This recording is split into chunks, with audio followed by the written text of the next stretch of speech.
team down. Unsportsmanlike 6 to 10, ESPN Radio Syracuse. Pour yourself the most inviting glass of beer you've ever tasted. Chop into winter and put on your favorite flannel. The Wildcat Sports Pub CNY Brewfest is coming up this Saturday at the New York State Fairgrounds. Taste your way through unlimited samples of over 150 pours, including craft beer, hard cider, seltzers, canned cocktails, and mocktails too. I'd like a keg of beer, please. The fun doesn't stop at the drinks. Rock out to live music with name brand covers. Compete in a game of cornhole. Snap a pic in the DWI team photo booth and play throwback video games with Retro Game Con. It's the longest running and largest brew fest in the area. No beards are required, but flannels are encouraged. Get your tickets now at cnybrewfest.com. Want a ticket without committing to a session? Grab a golden ticket, available only at Wildcat Sports Pub in Camillus. Get all event details and tickets at cnybrewfest.com. FCY, it's gotta be Nye. Hello, Central New York. Dan Schertz here from the Nye Automotive Group with an important message to all the listeners out there. It's 2026, the ball has finally dropped, and so has just about everything to do with the car market. Sales are down, interest rates are down, prices are down. It's pretty much the perfect time for you, the consumer, to buy. You're in the driver's seat this month. The factory is scrambling to move it.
Get cool stuff for what you were going to do anyway. Drink beer. With Buy Beer, Get Gear from Labatt, you can just snap a photo of your receipt and upload it to the website to rack up points for exclusive merch. Get points for every purchase, whether you're grabbing a pint on draft, a case for a party, or a tall boy at the stadium. Any size, any product, anywhere you buy Labatt. Buy Beer, Get Gear. Sign up now at rewards.labattusa.com.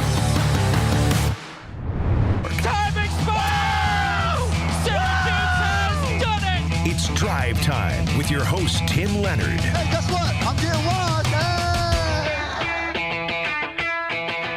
We welcome you into Drive Time on a game night that is not a 9 p.m. game night tonight. Something we can all celebrate. It will be a normal start of a basketball game tonight at 7 p.m., and we'll see what Syracuse has in one of the more intriguing games from a storyline standpoint all year.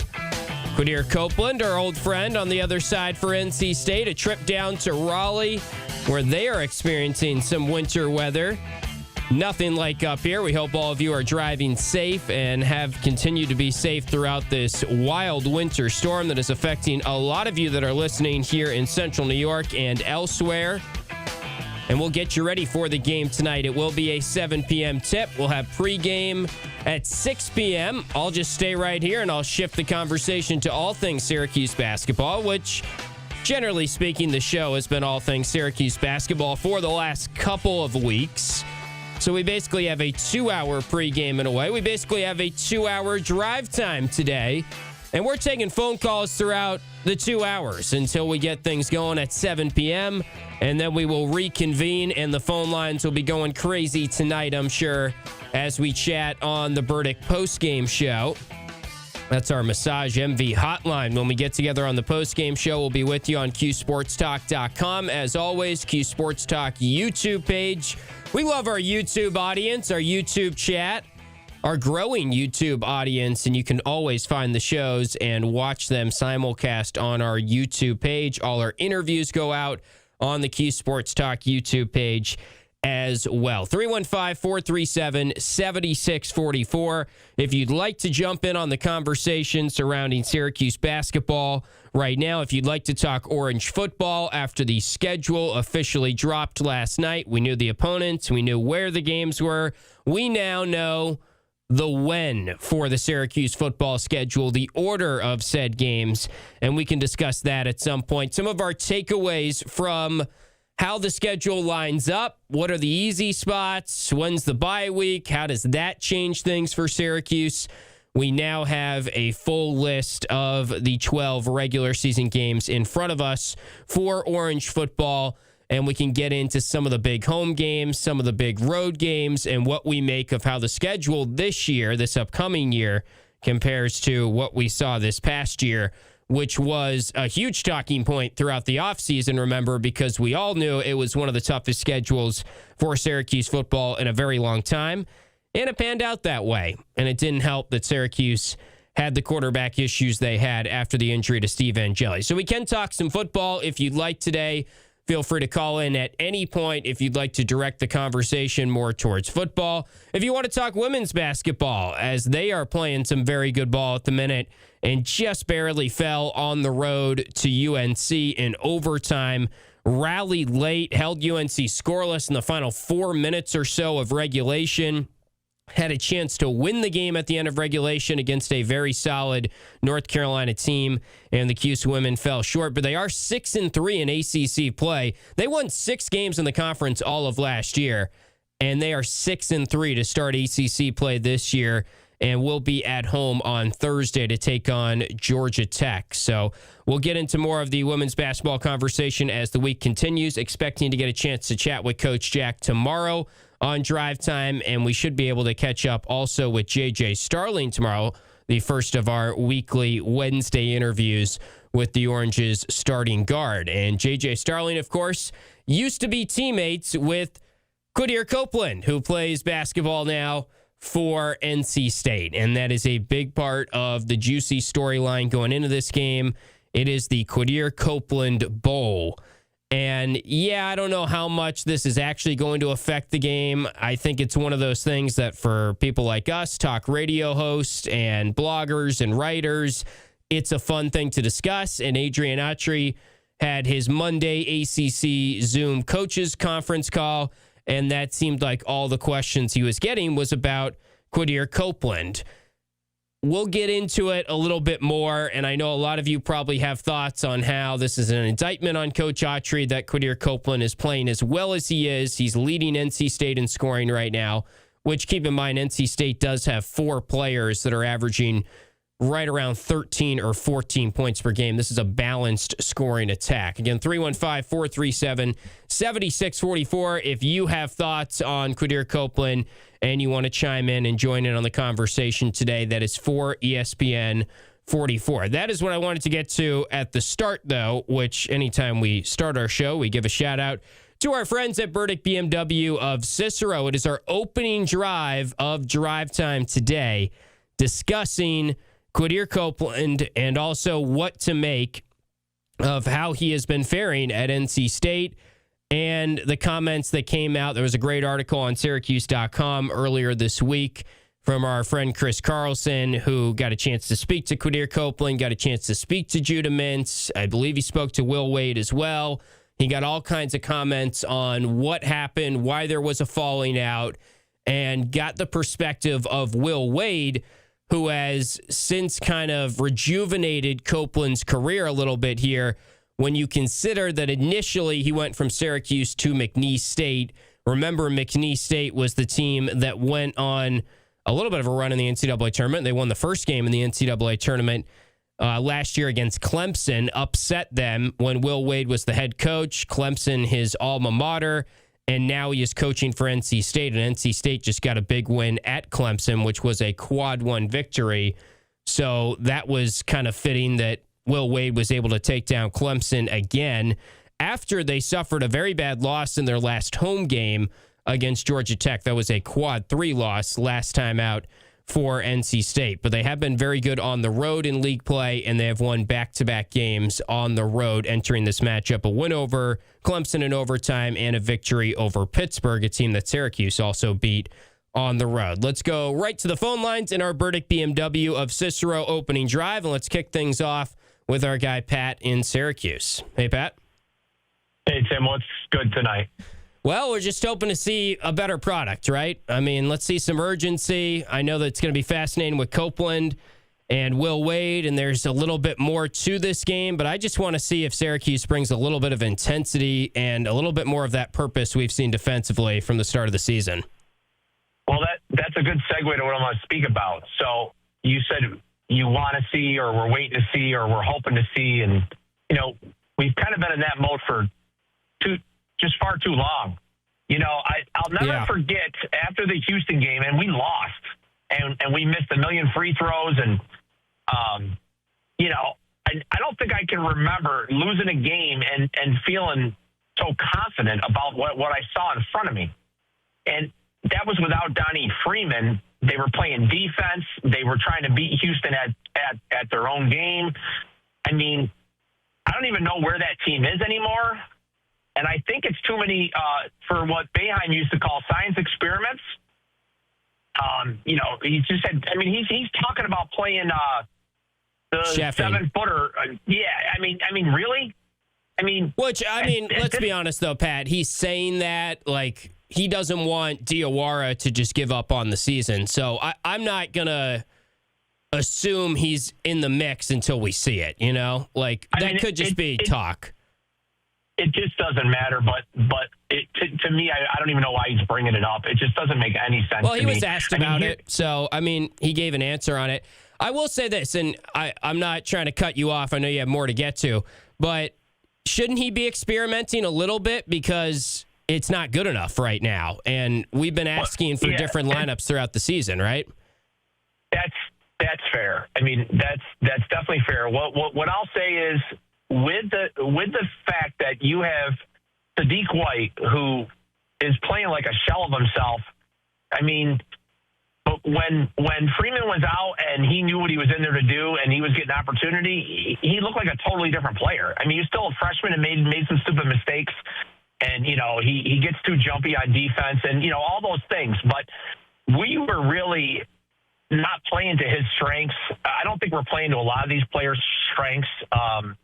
And I don't know if it's George's fault. I don't know if it's Adrian's fault. But, I mean, when you look at our team, I mean, the one thing JJ is good at is playing super fast. And we're not playing super fast. So we're not playing to his strength. Okay? You look at Kyle, he's probably really good at playing really fast. And we're not playing really fast. Sadiq White, too. I'd like him to be, in transition. So again, these lineups and these things that he's doing, there's no method to his madness. I mean, I've said it before. I'm going to say it again. He plays man lineups when he's playing zone, and he plays zone lineups when he's in man-to-man. I mean, it's so disappointing because the talent is there. You know, last time I checked, we weren't worried about the NIL of Hofstra and Boston College. But Hofstra's lost 4 games in a row. They're struggling. Yeah. That was a terminable offense. To lose that game is a terminable offense. Now, I'm not saying he should have got fired, and I'm not saying he should get fired now. Finish out the season, whatever, blah, blah, blah. It really doesn't matter because Syracuse fans don't have any goals. Now, your locked-on guy, he's a little nutty, he does make some points on how it would relieve the tension and the frustration if we did move on. And yeah, but who's going to be the coach, Pat? I mean, you don't believe that, right?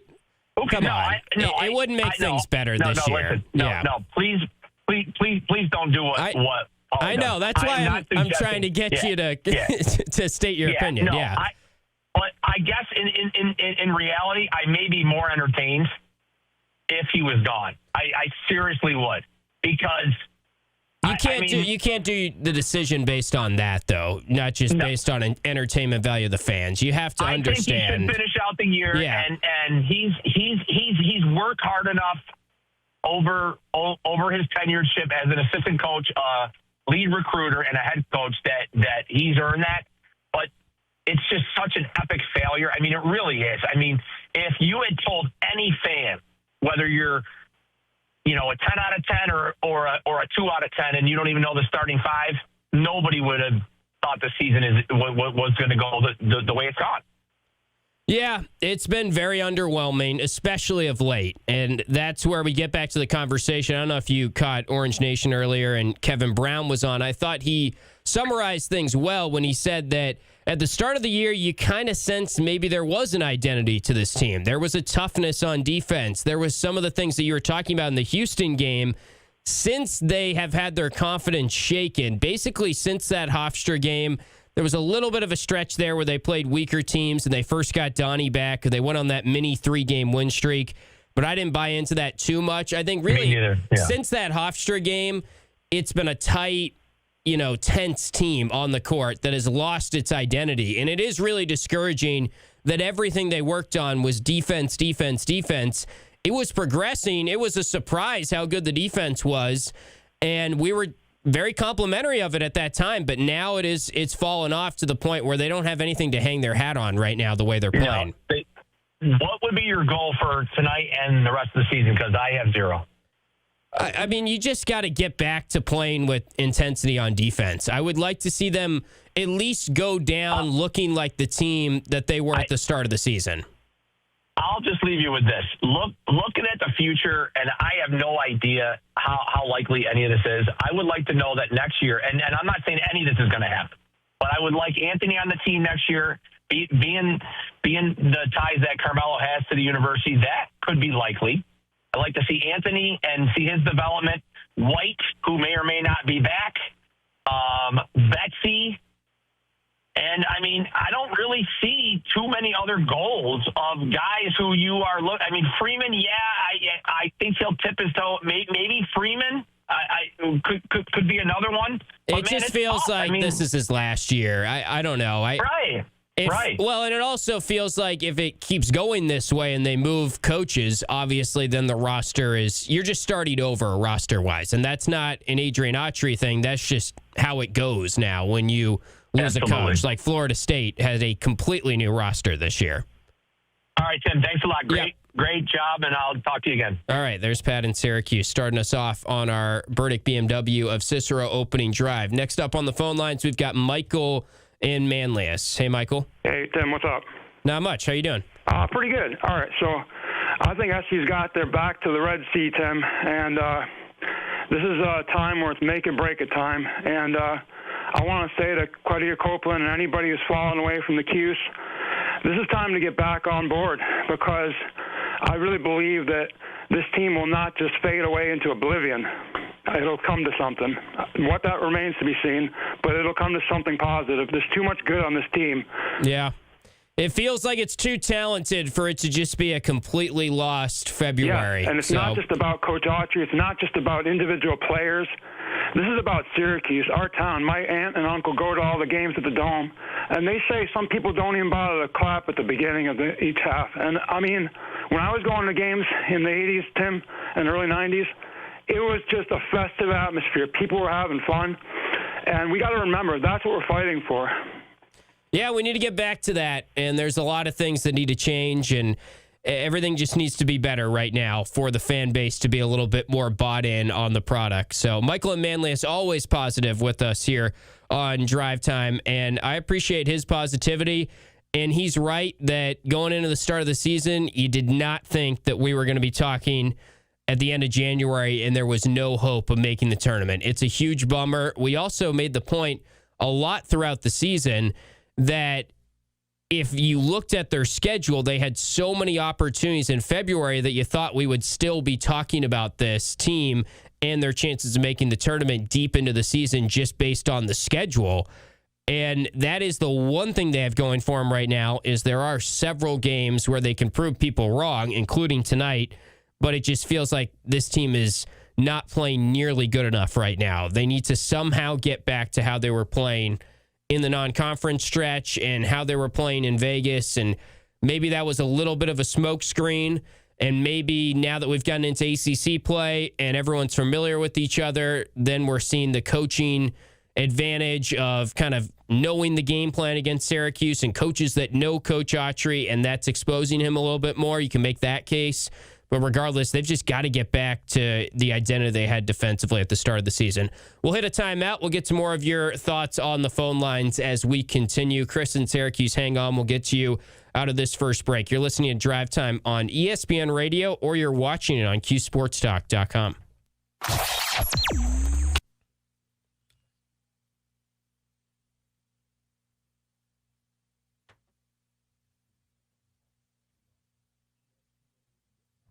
What is up, chat? Level 5 hasn't been uttered in a while. I think he gave up on that, maybe. Maybe he just realized that people would mock him for saying it. I don't know. March sadness. Maybe we'll have the bird bracket to cheer us up. We got to figure out what the hell we're going to do for a bracket.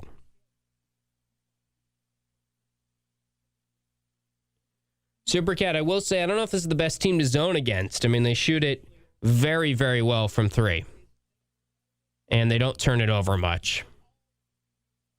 So if you're looking at things that, you know, they seem to be a good passing team. They share the ball. They have a good game plan on offense. They've got good shooters all over the court. I don't know. It's kind of like how I felt about women's basketball on Sunday. I don't know how many of you watched that game, but they went to zone. The zone's been working great for them this year in the second half in particular. And I was like, yeah, this is kind of a tough team to zone against. UNC shoots it well, and they just shot Cuse right out of the zone, the women's game.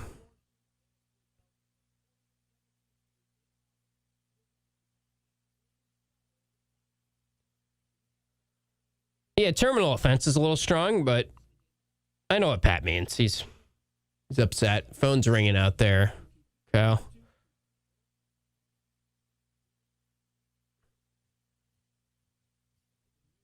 We're going to get the Vito, Giroux. Who else do we need to call in? We already got Pat. Dom, I think that's a conversation that, like the Rutgers, you asked about Rutgers and them going bankrupt. I think a lot of these schools are struggling right now. I've made that point a lot, that the numbers don't add up. The figures you're seeing the players get. I mean, I don't know anything really about Rutgers' situation, but I think that's the stuff you have to consider with Syracuse. Is I made the point before, but they, as an athletic department, this year, $20.5 million from their revenue just gone because it's going to the players now, and you have to pay the players to be competitive. And I think the fan from way outside of the athletic department doesn't really understand how much that changes things, how much that affects people's jobs, and just the general like temperature and what you have to do to make sure you're getting by. Yeah, the Pats are pretty darn lucky to be there, but we'll see. Now you got to hope Drake May plays a little better. Weird comments today from Mike Vrabel. He was kind of like, they asked him if Drake May's healthy, and he was like, well, everyone's hurt.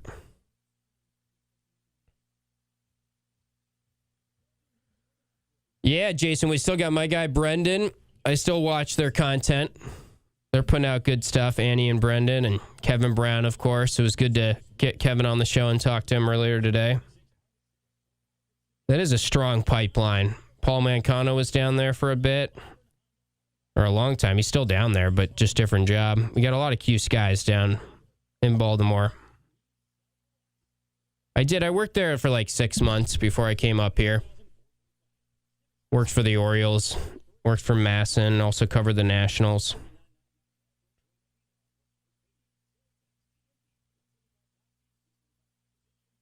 Yeah, Rutgers just doesn't get any fans.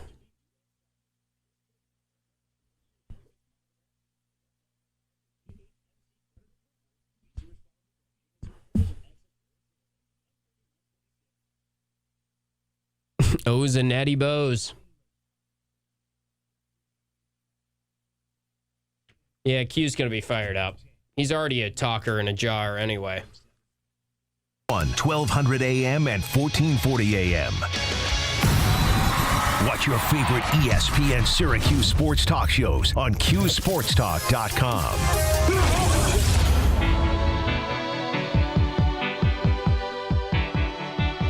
We continue on Drive Time, a game night for Orange basketball. On the road, taking on NC State. It's a quad one opportunity. Are we still counting quad one opportunities? I think we've lost that plot, lost that conversation a little bit. I'd just like to see Syracuse play some decent basketball tonight. Let's start there. Let's build our way back up.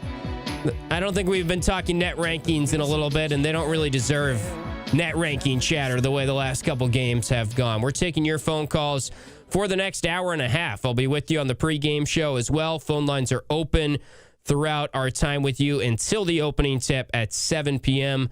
The phone number is 315-437-7644. 315-437-7644. Back to the phone lines where we've got Chris in Syracuse who is waiting patiently. Hey, Chris. All right. Hey, Tim, how's it going? Most important thing, as you can try to motivate, being NC State. I think NC State play game this year. They beat the ball, and so was North Carolina. Let's just try to ruin their season, their seeding, or not make a tournament like NC State, quote unquote, these kind of bad losses. Yeah, the defense is not as good, but it's actually more. I'm not gonna lie, more the rebounding is more an issue. I mean, defense is a big problem too. But if you can't get on a run, if they don't get the board, they don't get the rebounding. The guards, that's I would say more than anything. And then I don't know. That's the way how I don't know. I look at the season. Just try to ruin the rest of the season because I know SU we try to improve their net rating for the season when it ends for the upcoming season, which can affect those for future. Good points, Chris. Bracketology. Thanks for checking in, as always. That's Chris in Syracuse, and he's right about the defense and the rebounding point. Obviously, rebounds was a major issue in the last game. We highlighted that before the Miami game, that was a good rebounding team. NC State is not a very good rebounding team. They're kind of just middle of the road, but NC State is a very good team in terms of the turnover margin. And Syracuse actually won the turnover battle and won it decisively in the last game. They were plus 10. They only gave it away 6 times. It was finally a game where we felt like they took care of the basketball. They played some zone to get back in the first half, and they forced some turnovers. And that was one of the things I was discussing with some of our Key Sports Talk chatters during the break. Don't know if this is a great team to zone against. And Pat brought up the point. He feels like the zone lineups aren't the right personnel. The man lineups aren't the right personnel. I like the idea of working in some zone, and it does seem like Coach Autry likes to mix and match and go to a different wrinkle, give the opposition a different look when they get sort of humming offensively. And it's no coincidence that he's gone to zone more and more as the defense has struggled and as we've gotten into conference play and you're trying to catch teams off guard that maybe are used to your personnel a little bit more. But when you look at NC State and what they do well, NC State is very good at holding on to the basketball and not turning it over. They're tops in the ACC. They're only turning it over about 10 times a game. They're right up there nationally in taking care of the ball and also forcing turnovers, and therefore in turnover margin, they rank very good in that stat. So that's one of their strengths. And you go to the zone, you're asking for deflection, steals, trying to get out and run. And we did see that a little bit. We saw that big Cayenne dunk, and we saw some shades of the things that make us believe in this team. And what we saw against Tennessee, I always go back to that stretch, second half against Tennessee, when it was like light bulb on, this is what this team can be at its best. Sadiq White, rim running. William Kyle, block shots, getting down the other end, slamming it down. Like, crowd going crazy in the Dome because they're getting up and down. That was the vision, I think, Coach Autry had of his team, his versatile, athletic team at the start of the season. It hasn't panned out. And you could say, we'll go to more zone, and that will speed up the game. Zone really slows down the game from a offensive perspective of the offense you're going against. They're going to take longer to get into things. You're probably going to create more turnovers, but you're going to struggle on the glass. And we saw that in the last game. We saw the downsides of zone. And I just don't think NC State, given that they take care of the ball and they're a very good three-point shooting team, maybe the best three-point shooting team in the ACC, statistically 39% right now from three. I think all those things make NC State a tough team to zone against. So let's go back to the phone lines. We got Gavendo in Syracuse. What's up, Matt? Professor? How's it going? It's going good. Listen, we were doing the 4-minute quarters defensively, and we were hanging with some of the best teams in the nation. I think zone actually helps us if we can figure out a way how to use half that, half zone. We'll be dangerous. But also, Donnie can't be hanging around the three-point line because we need rebounders. So we need him to crash. He wants to shoot, that's fine. Follow your shot, at least. Then we need somebody else to crash. Can't be sitting around waiting for somebody else to do it or just William Kyle. I'm not really – I like Syracuse in this game, actually. I really do. I think we're gonna overwhelm Quadir. And I think we're going to – I think there'll be – I told you already, I think there's going to be a couple technicals. I think he'll get a little out of line. He'll need to get smacked and put in his place. Yeah, he's a talker to begin with, so I would not be surprised if we see some jawing early and often. And this Syracuse team is not one to back down from a little smack talk. We saw that last game when Cayenne had the dunk, and we've seen it with Sadiq White and others. So it could get a little chippy. That wouldn't surprise me. I do think that we're in a spot here where no one believes Syracuse has a chance, and maybe this is the game where they bring it a little bit more just because Copeland's on the other side and it's a road game and it's kind of like a business trip more. I think it's tough for them to play good right now at home because it feels like there's more tension at home from the crowd than when you go on the road. You're not feeling that tension as much. You're just trying to silence the road team. So I think they've actually been better on the road of late, and that might continue tonight. I could see that. I'm looking for a big game from Donnie. And yeah, we need that. I'm looking for Nate, and we need Nate George to turn the page, right? Like, hey, listen, haven't been playing good. I need to get the ball efficiently to my guys. I can't be turning the ball over all the time. And Donnie does it too. Donnie makes stupid passes, like he gets into the lane and then tries to shoot them back out to the three-point line, and it just gets stolen. We don't need that kind of stuff. So I think if we limit that stuff, we'll be okay. All right, Matt, good stuff. There's Gavendo in Syracuse. Let's keep the phone calls coming. 315-437-7644 if you'd like to chime in here talking Orange basketball, taking on NC State tonight. Let's go to John in Liverpool. Hey, John. Yeah, how you doing, guys? It seems like in the last three losses, Tyler Betsy has disappeared. Three-point shooting goes a long way. Yeah. And I would say that tonight, if they can get some points off the bench from Betsy, how about 4 3-pointers just to keep the score close throughout the game? It just doesn't seem like he's really done anything in the last 3 games. So I don't know. Like I say, the three-point shooting gets you back in games very quickly. So we'll see if he has some kind of game tonight. All right, good point, John. I would like to see a little bit more Tyler Betsy. To me, and maybe I'm in the minority here, I would give all of Akir Suarez minutes to Tyler Betsy. I would trim down the rotation a little bit, and I would go to an 8-man rotation. And if Suarez playing whatever it is, 9-10 minutes a game, I think he played about 6 minutes last game. He did not play in the game before that.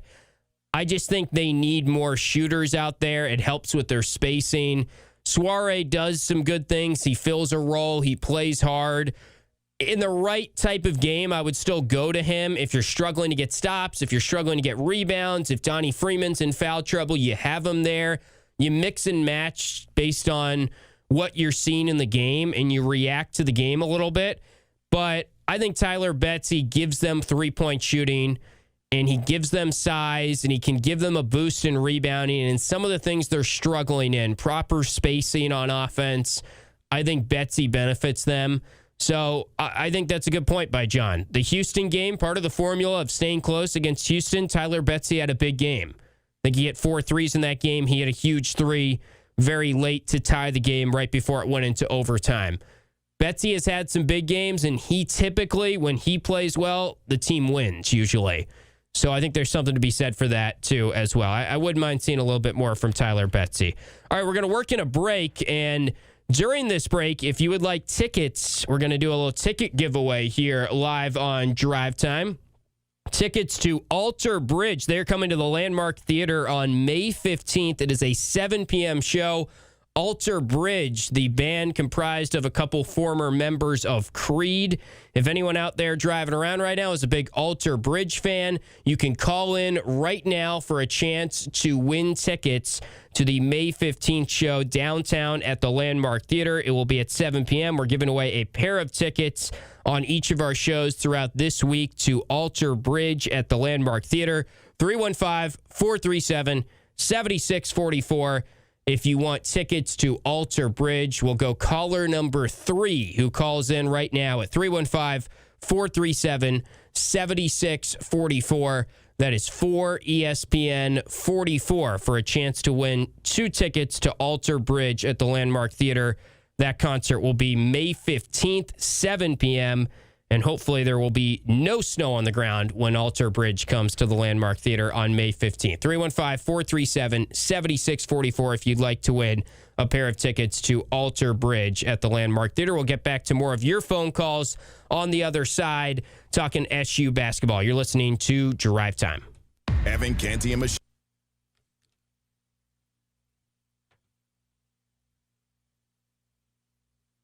Hey. Let me see. You can defend yourself. This sounds like a band only Paulie could love. Oh, L.A. Orange. Yeah, I don't know who they are. Phones are kind of going wild for Alter Bridge. Look at it. Look, I told them. Yeah, right. I also said the same thing. I was like, just pick up. You can give away 2 pair today because we didn't give them away yesterday. You want me to tell them that? Yeah. I mean...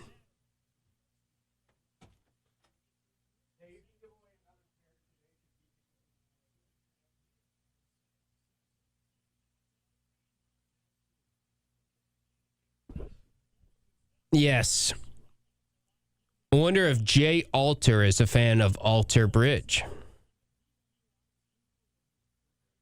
Best lineup. Let me see. I got to catch up. Lineup of George, Kings, Betsy, Freeman, Kyle. He basically did that lineup minus Kyle. Recently, he went to a lineup I hadn't seen in a while, which was Kings and Betsy at the 2 and the 3, and then Freeman at the 5, which was more shooting. I'm taking over. All right. You want to just do the pregame show? No. Post-game? I'm going to go home. I'm probably going to come back and watch. I'm feeling much better now. Oh, good. Second win? Do you know what Betsy Wetsy is? No. What is that? Is that like a show or no? Some it was cartoon? A doll that you used to have that would pee itself. Well, I've never heard of it. Look at this one guy. He's been calling for a minute and I don't think I told him he could give another pair away. No, he is. He's talking to someone else. So, but we got a diehard Alter Bridge fan. I was just explaining Betsy Wetsy to him out there. It was from the 60s. It was before my time. Wetsy Betsy is an OnlyFans girl, L.A. Orange says. Were you looking for Steve's account when you found that one? People want a watch party, too. You want a watch party? I'll be here. I mean, I'm just going to watch out there. I mean, I can do it, I guess. I don't want to. Yeah, you don't have to. Oh, now this is a guy who knows how to do a watch party. Yeah, I'm not doing a watch Sorry, I didn't want to sign you up for that. To watch, Tim? I would have liked to watch the game. Nice lit. I would have liked to watch an Jordan Capozzi, everyone. An ESPN push notification, Tim. I would have liked to have seen an ESPN push notification that said Bill Belichick voted first ballot Hall of Famer. And they didn't vote him in. The best football coach ever. He didn't just because he's dating some 18-year-old and had a bad season in college football news? Is not a first ballot Hall of Famer. And it's all because of Pablo Torre. You are a first ballot Hall of Famer. Thank you. Yes, you are. Is that true? Yes. That just came out. He's not in the Hall of Fame? Yes. I almost called into your show, but I thought that would have been disrespectful. You didn't want tickets to Alter Bridge? I sent you a link. Come on. Oh. Come on. All the employees just walked off. Are they good? Have you heard of them? They do the theme song of WWE. Oh, that's what someone in the office said, yeah. On this day, I am not. I see clearly. I'm not doing a watch party. Yeah, I don't think we need a watch party tonight. I need to swear tonight if they're losing. I mean, you can always swear on Cuse Sports Talk. I'm gonna stay neutral. Jordan, you want to just stay in here and just hang with me as we do the show? I guess you got to be out there for Who's your pregame. artist of the day? Huh? What do you mean? Me? You should just do Spotify. Oh, if Where's the chat? if we win, you're saying? No. What's up, Kat? You should just do your own. Oh, that's what we'll do. If we win, we should do Garth Brooks for tomorrow. No moose mug, but I just got the new Dunkin' flavor, which is just caramel chocolate. Oh, here's the Fran Brown show. Should I drop it? Yeah. Can you find it? Yeah, I don't care. Gavendo, I am a dirtbag. I was working and I meant to text you happy birthday, and it just completely went past. You suck. I do Happy suck. birthday, Gavendo. Syracuse. I'm back. I can't. Welcome back in to Drive Time. We've been sidetracked already on the show because of a lot of callers, and we welcome your thoughts if you'd like to give us a ring. Talking Orange basketball. It's NC State tonight on the road, 7 p.m. We'll have the pregame show. We basically have 2 hours of drive time. Burdick pregame show with me. We'll also have the Burdick postgame show. After the final buzzer, you can join us, QSportsTalk.com. Cuse Sports Talk on the YouTube page. We're here with you every game for the postgame show, reacting to it and taking your venting thoughts, if that's what it comes down to again tonight. The Orange trying to break a 3-game losing skid. NC State has won back-to-back games. NC State sits right now in the net rankings at 27th in the net. This is very clearly a quad 1 game and one of many very challenging quad 1 games still remaining on the Orange's schedule. 315-437-7644 if you'd like to call in. We just gave away a couple pairs of tickets to Alter Bridge. If you missed out on that, you can give us a ring tomorrow. We'll be here all throughout the rest of the week giving away tickets to Alter Bridge. They will be coming to the Landmark Theater on May 15th. So listen throughout the rest of the week if you'd like tickets to see Alter Bridge. Apparently they are big in the WWE space. I'm finding out. Our former producer, it hurts me to say that, our former producer, although Jordan still is basically one of our producers now. He's in here. He's going to be hanging out with us post-game as well. Jordan Capozzi was telling me big in the WWE space. So I will take his word for it. Alter Bridge is a part of the theme songs, I guess. Let's get back into a little bit of Orange basketball in the game tonight. And I want to get into the conversation around Quadir Copeland, who is having a very nice year here back at the Power Conference level for NC State as their starting point guard. Copeland is averaging 14.1 points per game. He is leading NC State in scoring and is one of 4 guys that is averaging between 13 and 14 points per game. Very balanced lineup for the Wolfpack. 6.2 assists per game. Still pretty high in the turnover stat. Not as high as Nathan George, but he's at 2.7 turnovers per game. That kind of comes with what we remember about Q. 1.7 steals per game, 3.5 rebounds per game for Copeland. Here's something we don't really remember about Quadir Copeland, and that is him being a fairly good three-point shooter. Of course, he did hit one of his 12 threes in 2 seasons combined at Syracuse, playing off the bench. One of his 12 threes combined at Syracuse was a game-winning, buzzer-beating three against Miami in one of the more memorable moments of year one of the Adrian Autry era.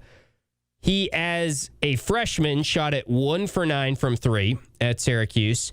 Sophomore year, he was 11 for 44 from 3. Not really high volume and not very efficient. 25% in his sophomore year from three-point range. Last year at McNeese State wasn't a part of his game. It was actually even worse. He was 4 for 26 from distance, 15% on 26 attempts, 4 makes last year from 3.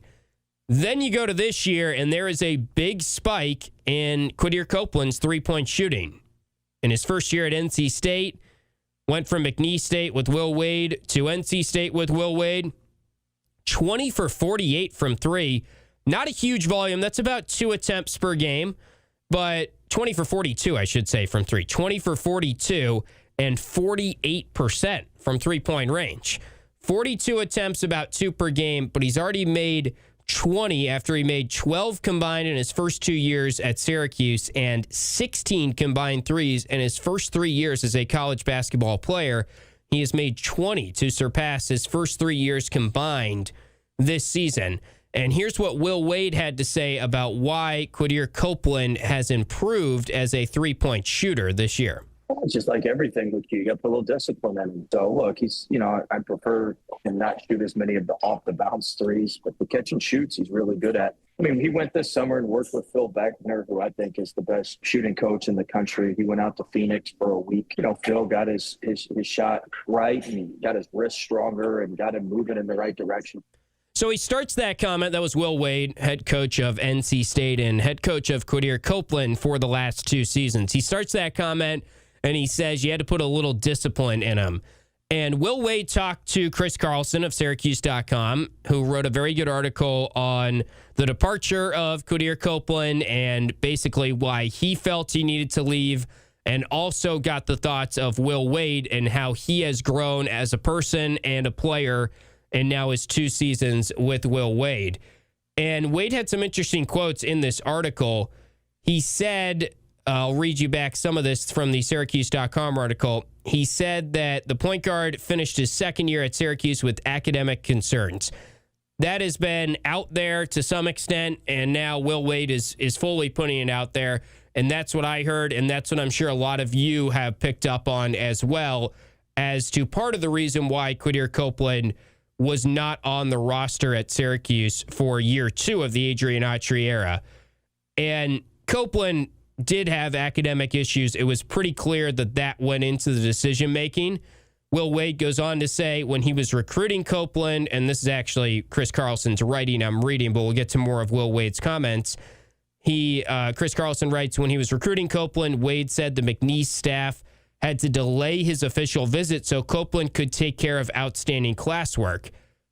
He had a lot of outstanding obligations at Syracuse, Wade said. He was in a crunch at Syracuse because he'd been missing stuff for a while. During their first summer together, Wade said he and Copeland clashed to the point where he sent the point guard home for 10 days. I basically kicked him off the team for 10 days. He's not the same person he was at Syracuse, Will Wade said. I think he'd tell you he made some mistakes. He's learned quite a bit since then. I'm proud of his growth. He's still got more to go. Quadir Copeland was not a fit for Adrian Autry's culture. I think that is the biggest takeaway, and I do think, and I'm happy for Quadir Copeland, that he has really had a nice last couple seasons here, and he's playing at the ACC level again, and he's proving that he is a very capable starting point guard. Was he a very capable starting point guard when he was a sophomore? You could get into, well, maybe Syracuse should have developed him more, or maybe he should have played more. But I think at the end of the day, as Will Wade says there, he's a different person. He's a different player from his time at Syracuse. And really, we should just be happy that this was an example of the transfer portal that worked out. I don't fault Coach Autry in this situation. Some of you probably disagree, but my understanding is, and Fran Brown used this phrase and talked about Yasin Willis, why he was in the portal, and put it out there that the GPA of the team for the football team was not up to par last year, and basically hinted that they removed some players from the team that weren't dart enough. And that's a phrase that we've used a lot to describe the culture around the football team and the type of people that Fran Brown is looking for. And that's something that we've applauded Fran Brown for doing, showing people the door that don't embody the culture that he is trying to establish. I think it's fair to say that when weighing the decision of Quadir Copeland and having honest conversations with him about what is his role as a junior, what would his role be in the future for Syracuse, that went into the decision-making process. And therefore, we have seen Quadir Copeland. It's not like he jumped right away to Kansas or something. He had to go to McNeese State. He had to clean up his grades. It's pretty clear. And from there, he's done a better job. And Will Wade kicked him off the team for a little bit and got a little bit better culture into him and more discipline. And maybe you could critique Coach Autry and say that it's a bummer that we don't have Quadir Copeland right now. But I don't think he is an example of Coach Autry being at blame, really. I just don't see it that way. I think Coach Autry was trying as hard as he could to establish his culture, to bring in his guys, like we applaud a lot of coaches for doing. And unfortunately, it has not worked out for Syracuse in the last 2 years, and it has worked out for Quadir Copeland, and we'll see how he plays tonight. Here's Coach Autry during his ACC Zoom coaches call this week. He was asked, why did Quadir Copeland leave? And here was his answer. It was a lot of factors. I think, obviously with the free market, the opportunities. And also I thought we were in a transition, obviously with me and things like that. So I think it was some things that kind of needed to happen. I think as far as him having to make a decision, he made his decision, which worked out for him. I'm happy that it worked out for him. So that's a classy answer from Coach Autry. He's not going to come out and say his academics were bad necessarily, but to me, he's almost hinting at it a little bit there, and he's hinting at he needed to establish his culture. It was a transition. He was going into his second year, and he had a pretty wonky roster in the first year, and a roster of players that it felt like were not the most disciplined players. So I think he was dead set on trying to get a better culture in year two. And he talked about, remember from year one to year two, he was way more convicted in his whys, and that was his big messaging. And I think Quadir Copeland had to grow as a person, and he has done that at NC State and before that at McNeese State, and it's worked out well for him. Copeland did make some comments in the article we're referencing from Chris Carlson at Syracuse.com. Would encourage everyone to check that out. It was a good breakdown from Chris. He made some comments that he felt like his role, he was not being utilized as a point guard. He wasn't going to be utilized in the future as a point guard. So Autry was given a chance to comment on the type of discussions he had in regards to his role when he was at Syracuse and what their discussions were about his role in the future. The year that he was here, for me, he had the ball in his hand more. He became more of a playmaking wing for us. I think eventually it would have progressed into him being more of a main ball handler at some point, which is where he's at now. I always try to have multiple ball handlers on my team. I think that's the key to having, a successful backcourt, being able to have multiple ball handlers. So, and that's really, what I talked about, really is that we're going to have multiple ball handlers on the team. All right. So that kind of fully gets my thoughts out there on the Quadir Copeland situation, and that will be an interesting wrinkle and something that is discussed and talked about and something we're monitoring during the game tonight as Q gets a chance to go against his former team. A little bit down the road, we'll have Chris Bell back inside the Dome as well. And by the way, Chris Bell, his numbers are actually declining lately, and he's not necessarily playing better than he was at Syracuse. His three-point field goal percentage is below what it was last season at last look of his stats. So the narrative that, well, everyone leaves Syracuse and gets better, I don't know how true that is. I think Quadir Copeland had to grow off the court, had to grow on the court. He has done both of those things. I think he's in a great spot for him, and it has worked out very well for him. And like Coach Autry said, I'm happy for Q. I always liked watching him play. He was a little bit of a wild card out there, but he had some great moments for Syracuse, and I'm sure he's going to be really motivated to play against the Orange tonight. We'll wrap up drive time on the other side, but we'll continue the conversation about Orange basketball. We'll be here with you until 7 p.m. on the radio and QSportsTalk.com. If you'd like to call in, the phone number is 315-437-7644. Back with more drive time on ESPN Radio. Check out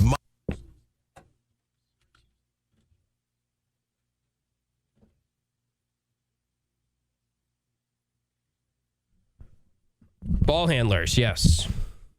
It's like they wouldn't catch Randolph Childress. He was like, you got a couple guys that aren't great with the ball in their hands. Something like that. I was trying not to laugh when he said that. Paulie has impacted me too much with comments like that.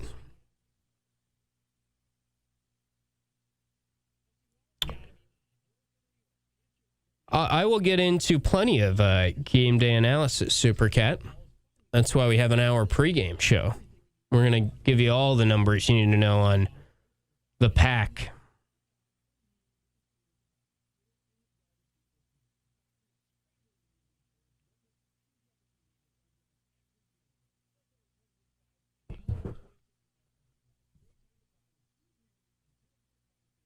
Sport Boy, I would say from what I've gleaned about Donnie's injury, they had to be cautious with him, and they were, and it seems like they did a good job of that. I mean, you couldn't have put Donnie back out there any sooner, I don't think.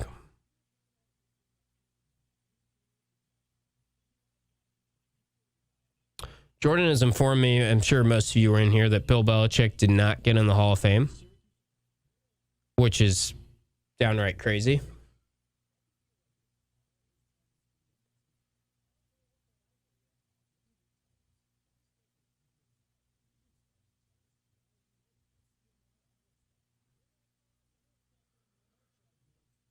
Bill Belichick, the 8-time Super Bowl winning head coach, is not a first ballot Hall of Famer, per Seth Wickersham. Belichick fell short of the 40 out of 50 votes needed for induction in the Pro Football Hall of Fame in his first year of eligibility. That is just bonkers. Even if you're the most diehard Bills fan or the biggest Belichick hater out there, I think we can stretch across the aisle on that one. Yeah, women's team is fun, Jason. They are playing, it reminds me a little bit of the team from 2 years ago. They're playing very well.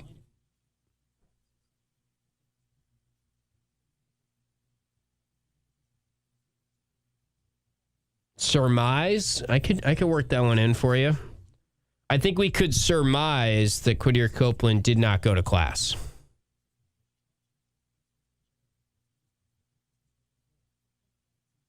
It's well said, spatching the ways on Paulie. Yeah, I guess Spygate, but I mean, I don't know. They did so much winning when there wasn't any scandal around them, too. You got to put Bill Belichick in the Hall of Fame. Like, what are we doing?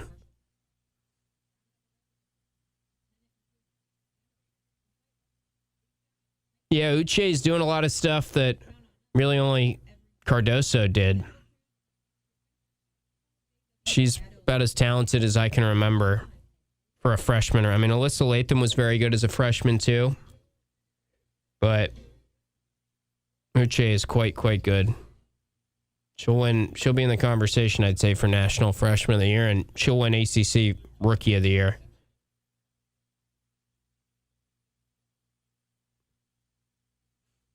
Big game for the North Stars.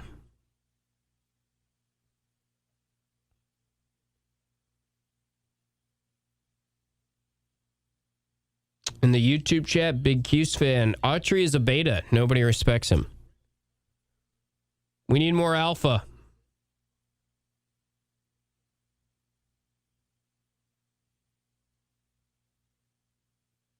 Oh, we're getting more snow tonight? Don't say that. Yeah, she is a incredible athlete. It'd be pretty cool if she got a breakaway chance and tried to dunk in a game. Because she can do it. I don't think she would do it unless it was like the perfect situation. 27-12, yeah. Career high.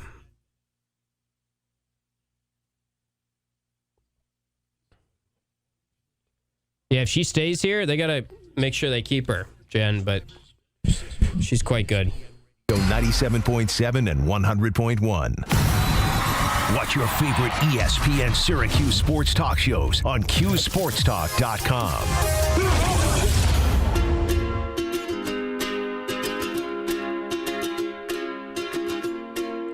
Final segment on drive time, but then we're just going to roll right into our Burdick pregame show. So if you want to talk more Orange basketball, you've got still an hour plus to join in on the conversation. Join us on CuseSportsTalk.com. Chat away with us. We get no breaks on the Cuse Sports Talk Twitch stream. 315-437-7644. If you'd like to call in right now, talk Orange basketball, preview this matchup against NC State. We can talk Syracuse football schedule as well. We always end drive time with a couple shout-outs, and I've got to yell a little bit about Bill Belichick, apparently, because this breaking within the last hour or so, Adam Schefter tweeted about 30 minutes ago that Bill Belichick, the 8-time Super Bowl winning head coach, is not a first-ballot Hall of Famer. Belichick fell short of the 40 out of 50 votes needed for induction into the Pro Football Hall of Fame in his first year of eligibility. What are we doing? This is, if not the greatest coach ever, one of the greatest coaches ever. And yeah, he's had a checkered last couple years. And since the Brady-Belichick split, it has been pro-Brady, and the narrative has not been as good for Bill Belichick. But the guy won 8 Super Bowls. How are you not in the Hall of Fame or a first ballot, clear-cut 50 out of 50 votes if you're Bill Belichick? That boggles my mind. That can't happen. And I would love to chat with any one of the more than 10 people that did not vote for Bill Belichick to be a Pro Football Hall of Famer, because they're clearly overvaluing recent history. That just should not happen, and according to Seth Wickersham and Adam Schefter's tweet, that is going to happen. So whether you think Bill Belichick has been overrated his career, yeah, we could hash that out. I know some of you are Bills fans, and you're probably perfectly fine with this, and you don't really care. And obviously there's the Spygate, and there's some scandals that are associated with the Patriots' success, but there's also just 2 decades of the Patriots winning and winning and winning and being a dynasty that the NFL has not seen, and he was the head coach. So I don't know how you don't vote for him to be inside the Hall of Fame, the Pro Football Hall of Fame. Other shout-outs to give. Women's basketball, we're not going to shout them out necessarily for a loss, but we're going to shout them out for playing well again and proving that they are a whole lot better than people thought going into the season. Women's basketball was picked to finish 13th in the ACC. They are currently tied for 4th in the conference. 6-3 in league play after they won 6 games all of last year in ACC action. They're 41st in the net. They're projected an 8 seed right now. Just fell in overtime to UNC. Uche Azoje named ACC Rookie of the Week for a 6th time already this season. Had a career-high 27 on the road to go with 12 rebounds. Great to see her 5 for 5 at the foul line as well, which is something she's been working on.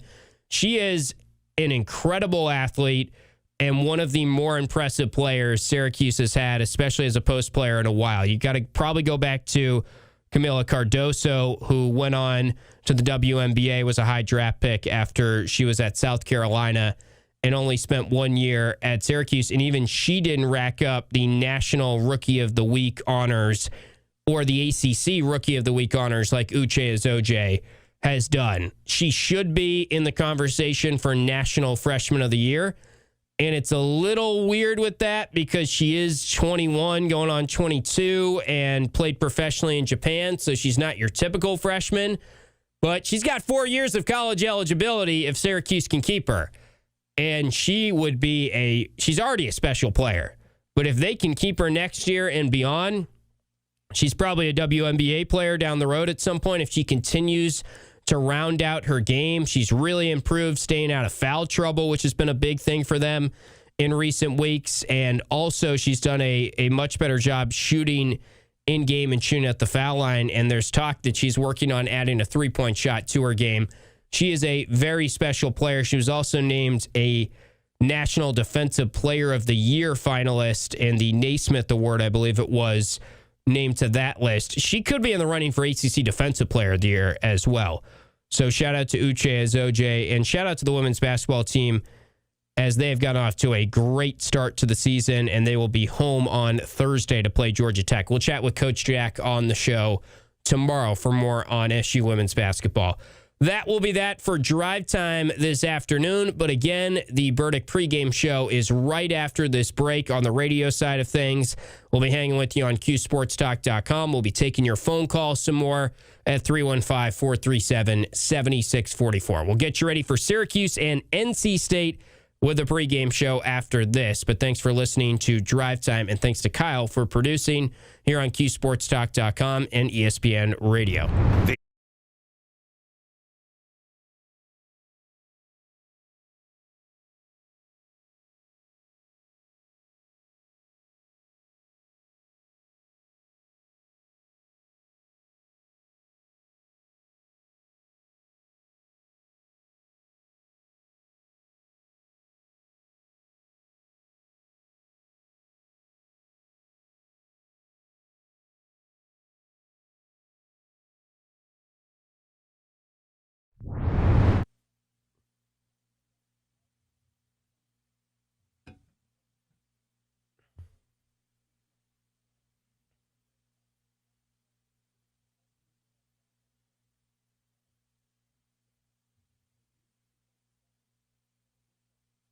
I'm back in the chat.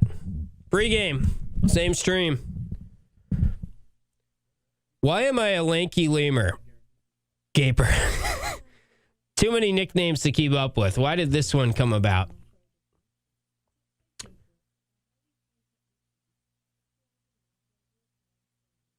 Yeah, let's hope they keep playing very well, the women's team.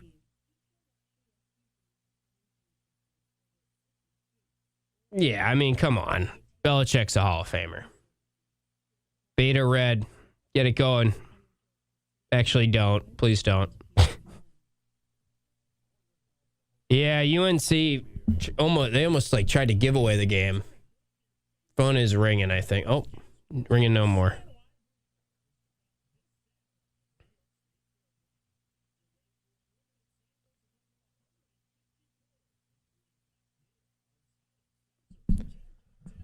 Too many nicknames. Professor, TL, LT, Taste It Tim, Lanky Lemur. Am I missing any others? Yeah, that's true. Sophie, rare miss at the line for her. I would be a little bit more on, I think that last offensive trip, they had a couple chances there that they probably want back. I thought they were going to do it there on that final possession, and once they didn't, easy to say now, but it kind of deflated things for them. The point in the YouTube chat, when's the last time a Syracuse team got better as the season progressed? I'll wait. Reds' first year, I would say they got better. They beat UNC after they lost to them by like a bajillion points. I don't think it was like market improvement, but yeah, I mean, the team this year has not gotten better for sure. And that's the season that Red is being evaluated on the most, and the season that matters the most because it's the most talented roster he's had, and they're underperforming significantly. I don't really think last year's team got worse as the season progressed, but this is a severe decline from what we've seen, which is unacceptable. Yes, it'll be me and Kyle. We'll be wooing. Well, Kyle will be wooing like crazy. Not this Sunday, though. I've got women's basketball, so Kyle will be doing the game with Luke Burgess, who is quite good. He's a student. So if you guys are listening, it'll be Luke and Kyle this Sunday, but then me for most of the games the rest of the year.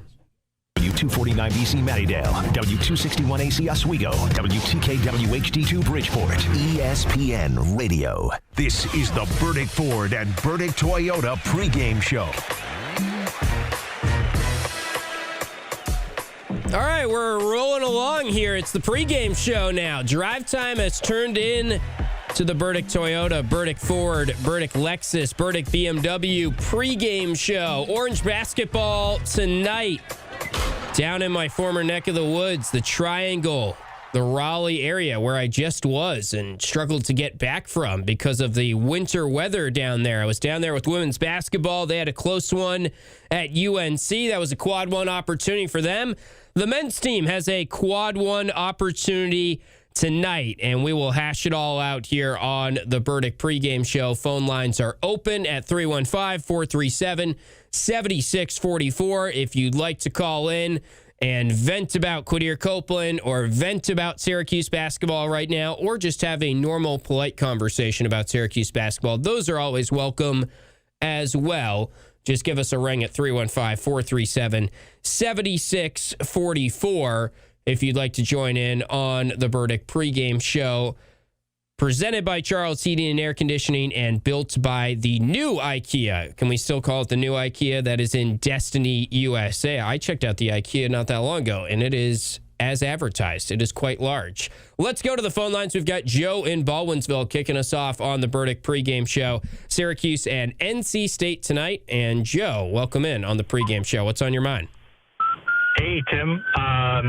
So just for fun, a couple nights ago, I went on the men's basketball schedule just for kicks. And I was trying to figure out, okay, like what is the most realistic path for this team to be in consideration for the tournament.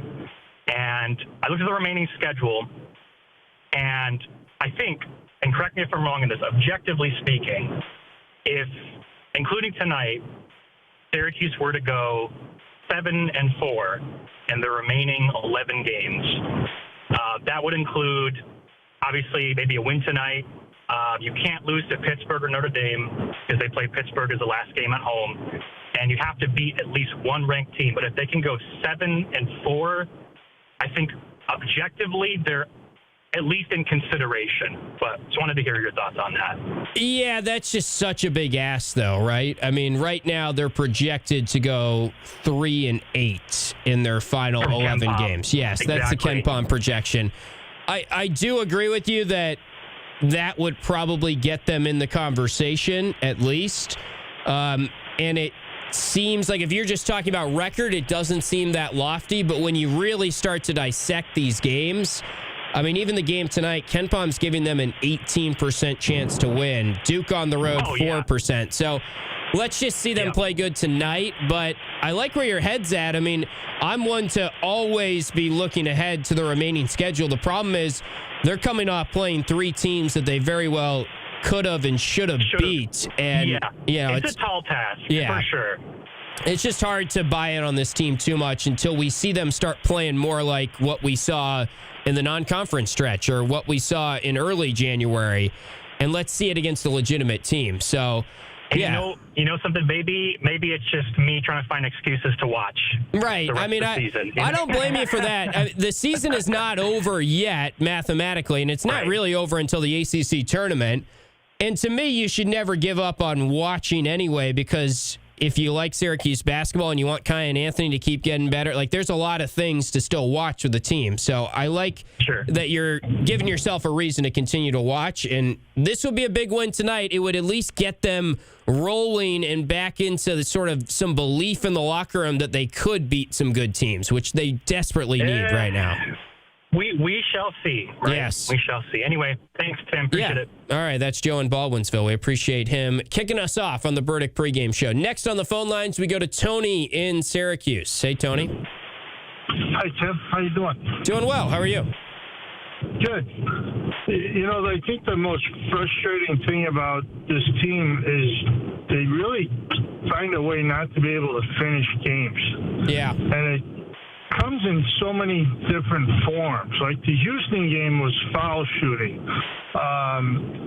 I will say they finished that game pretty well in regulation. They just didn't quite, get over the hump. But I hear you. They missed some chances at the end, and then the overtime wasn't great. Yeah. But that's the game you'd want because you're there, and you got to find a way to finish it. It just seems that now they're just finding different ways to not finish a game. Like this last game was probably rebounding before it'd be your turnover versus assist. That's just the frustrating part. Because I don't think they're really not that bad, and that's from players and coaches. It's like, when I say they can't find a way to finish some of these games. Some of them they were out of it, but these are really close games. Are the ones they should have won. Are the ones that they just can't finish. Yeah, I think I made the point going back to non-conference play that one of my concerns would be that this team would be in a lot of close games, but they would not be good in close games because of the free throw shooting, because of some of the warts we saw in non-conference play in terms of how they played down the stretch. And I think also at that time I was kind of considering, well, who's their guy that they turn to? That guy was Donnie Freeman for that 3-game winning streak, and that was the best we've seen Donnie Freeman play in a Syracuse uniform. And then during this 3-game losing skid, it's been really shaky because he's seen more defensive attention, and they turned him at the end of the BC game, and he made some mistakes, and so did Nathan George and really everyone on the team. So I think you're right that they're not a good closing team. And that's what Adrian Autry has been saying. It's not like they're super far off. I mean, we made the point going into this year, they have the talent that they shouldn't get blown out by anybody. They did get blown out by Iowa State, but with the exception of that, they've been in a lot of these games. They're just not making the winning plays down the stretch. And I think that ties back to the pressure that the team is under and how much they understand that Coach Autry's job is on the line, and the reputation of the program and the frustration around the program right now is making it tough for them to execute late in games. Yeah, I agree. It's just it's unfortunate. I mean, there was probably some foul, shouldn't foul. I don't want to blame Autry for everything because the team's got to take some responsibility. But it's just on both ends, coaching and players just can't seem to be able. Some of them they're out of it. Iowa State, they just beat us bad. But a lot of these games, Clemson, Houston, Boston College, another loss to. Even these last 2 games, they should have been able. They just can't finish. Yeah. And it's for multiple reasons. Right. All right, Tony, good points. Tonight's different. Thank you. Thanks. That's Tony in Syracuse. Yeah, he's right. And you look at, we were just looking at the KenPom schedule with Joe and going ahead to a lot of these future games. NC State is 10.5-point favorites tonight. On KenPom, 10-point favorites. This is one of the more lopsided ones. Even the games Syracuse is projected to win are all considered very close games. Notre Dame right now on Saturday, a home game, they're projected to win by 4, 63% chance. They've got to win that game, of course, just to establish any sort of decency right now or any sort of respectability in this stretch, especially if you lose to NC State tonight. You're looking at trying to avoid a 5-game losing skid that could easily become a 7-game losing skid if you don't beat Notre Dame, because after that, it's at UNC and it's at Virginia.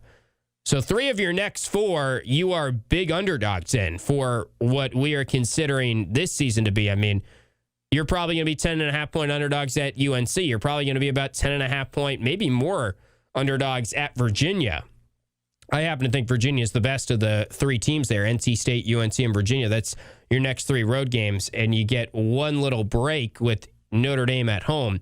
Cal, they're projected to win by 2. SMU projected to lose by 3 at home.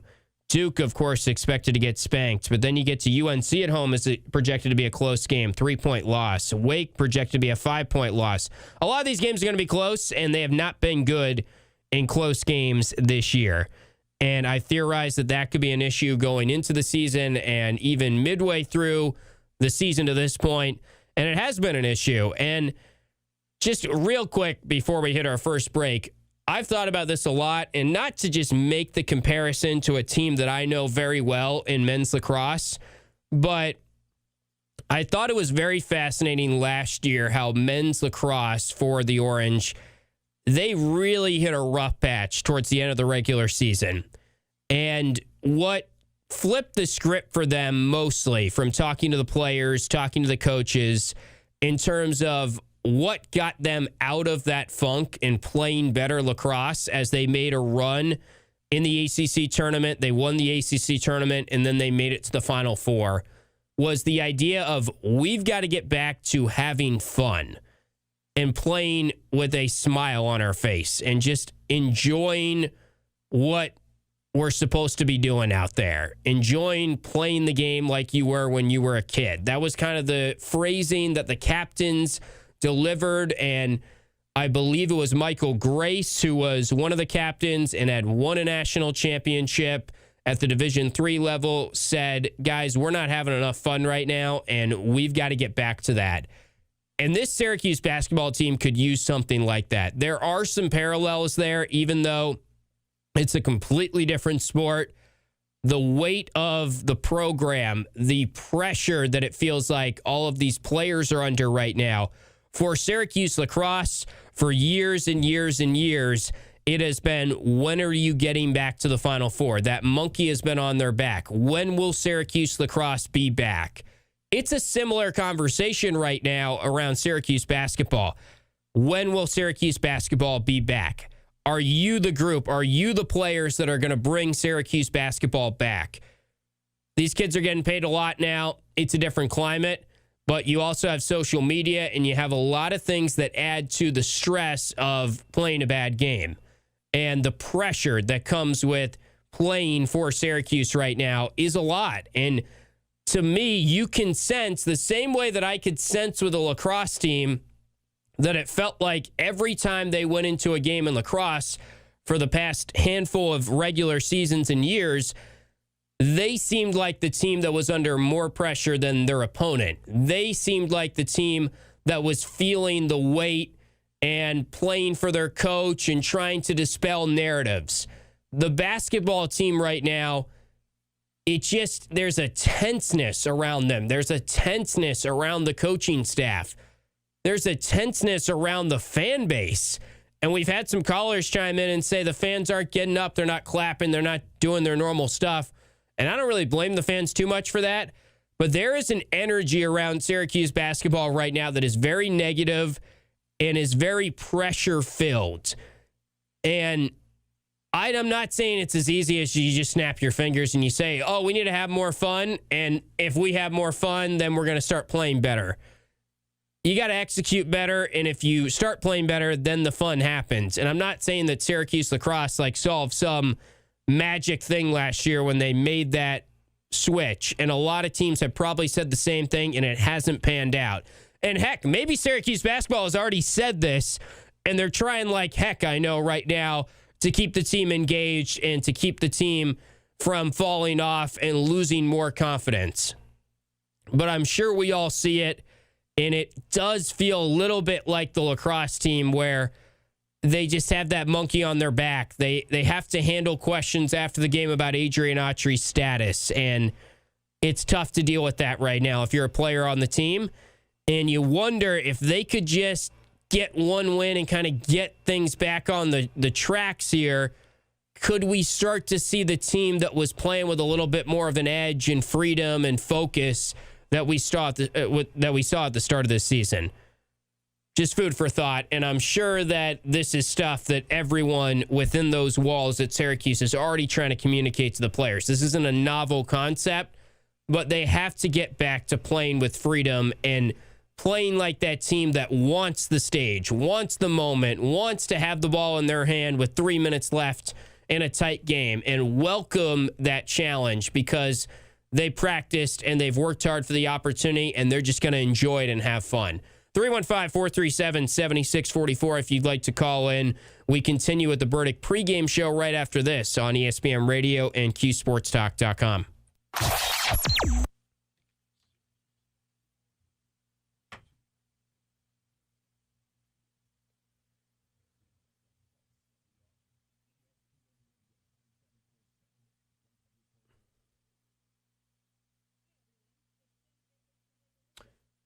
They play plenty of good enough teams, but they're not going to win every game, Nick. So, yeah, I mean, they're not going to probably get on the bubble unless they do some big things in the ACC tournament or they win the ACC tournament.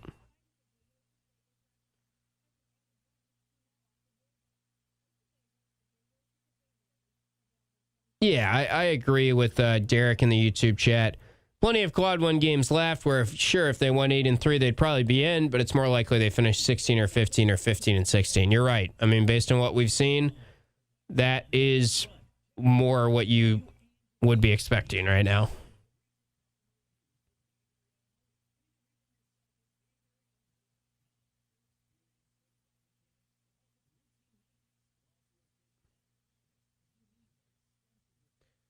Yeah, LA Orange, I just don't think that's going to happen, and I don't think that would encourage the team to play better. Actually, I think that would lead to, well, this is a deck of cards that's fully collapsed, and we've all got to hit the portal, and what the heck is the point in playing anymore?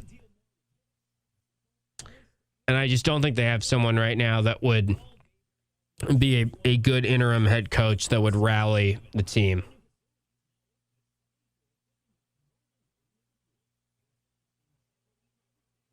Yeah, Theo, I mean, they are two good defensive teams, and at the end of the game, there were missed opportunities from both teams. But for the most part, I thought it was a high-level game, and I thought really throughout the first 3.5 quarters, if you watch like the entirety of the game, both teams were kind of working hard to get to their spots on offense, but shooting pretty well. It was just good defense and pretty good offense, too.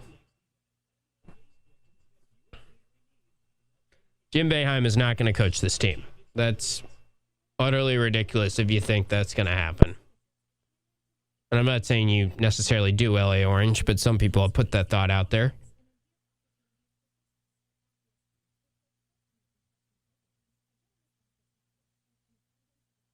And think about what you guys are saying. Come on. No one wanted Boeheim, and he's older now, and he's been out of coaching, and that's just like he's not going to swoop in and coach the last couple weeks. I mean, that's never going to happen.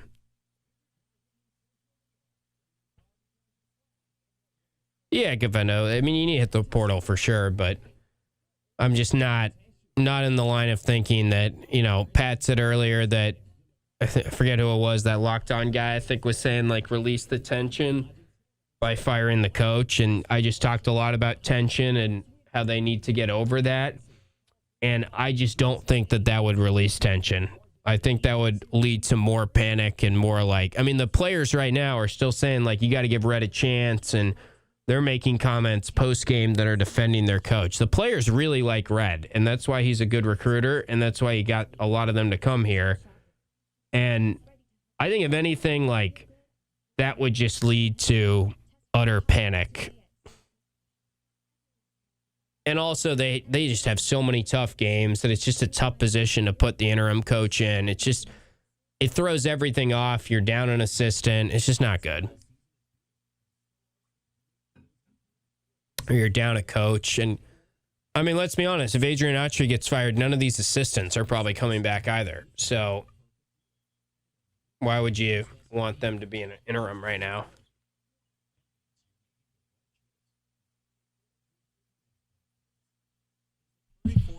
I wasn't saying you in particular, LA Orange, but people wanted Jim fired for sure.